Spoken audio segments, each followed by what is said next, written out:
My name is Lukas I'm a sergeant in the United States Army. I'm from White Plains, New York originally, born and raised. I was kind of a lost kid when I was 17. I went to Buffalo, New York college, which is about 8 hours away, and I just did everything you could possibly do wrong at school. I always wanted to be in the Army ever since I was little, 9/11 happened and that kind of got a little more serious. I said, you know what, I'm going to do it. I know mom or dad wants their kid to go away. Came home and said, guess what? My mom started crying and then said, well, you're a man, you can do what you want, but really she meant, why? Why would you do that? But overall, they gave me their support. I went away for training, and about 2 months later I was deployed.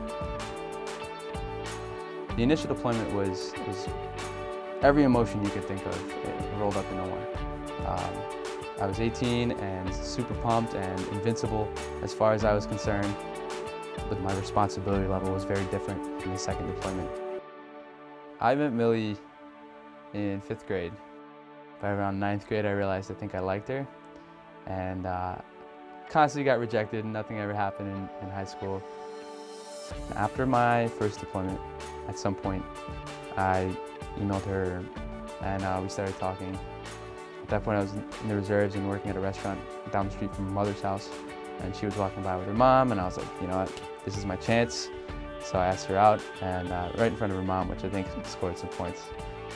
We started dating seriously for less than a year, and I found out that I was getting deployed. So I jokingly said, hey, we should just get married. Played around with it, and we used to just joke around about it. And finally I said, no, I'm serious, I want to marry you. This is the first time in my life where I've actually felt like this was the one.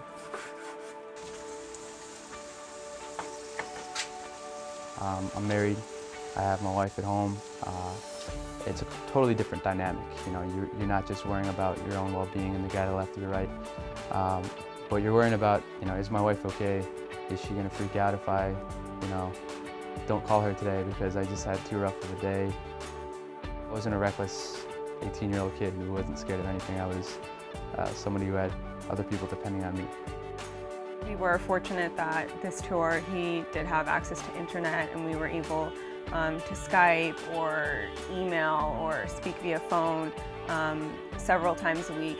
But even then, there were a lot of challenges with it. It's difficult. You can't get in a fight and then call back. There is no number to call back in. You can't miss a call. You feel horrible when you miss a call.